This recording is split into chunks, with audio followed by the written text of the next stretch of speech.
அமெரிக்காவுக்கு ஆப்பு வைக்கும் நாடுகள். தன் தலையில் தானே மண்ணை வாரி போட்டுக்கிட்ட அமெரிக்கா, என்னடா நடக்குது உலகத்துல, அமெரிக்காவின் வர்த்தக கொள்கைகள் எல்லாம் நம்ப முடியாத அளவுக்கு இருக்குன்னு இந்தியா உட்பட பல நாடுகள் இப்ப புரிஞ்சிக்க ஆரம்பிச்சிட்டாங்க.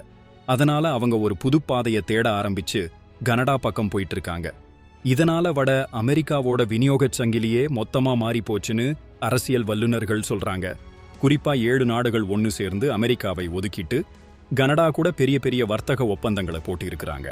நம்ம இந்தியா மட்டும் மருந்துகள், துணி வகைகள்னு கிட்டத்தட்ட 1.5 பில்லியனுக்கும் மேலான மதிப்புள்ள வர்த்தக ஒப்பந்தம் போட்டிருக்கு. சீனா அரிய வகை கனிமங்கள், பிரேசில் விவசாய பொருட்கள், மலேசியா எலக்ட்ரானிக்ஸ்னு லிஸ்ட் பெருசா போகுது. அமெரிக்காவின் வர்த்தக கொள்கைகள் ஏற்படுத்தின விளைவுதான் இதுன்னு சொல்றாங்க. உலகத்தோட பொருளாதாரம் அமெரிக்காவை தாண்டி ஒரு புது திசையை நோக்கி போயிட்டு இருக்குன்னு இந்த சம்பவம் காட்டுது. இந்த நிலைமை தொடர்ந்தா அமெரிக்காவோட வல்லரசு நிலைமை என்ன ஆகும்?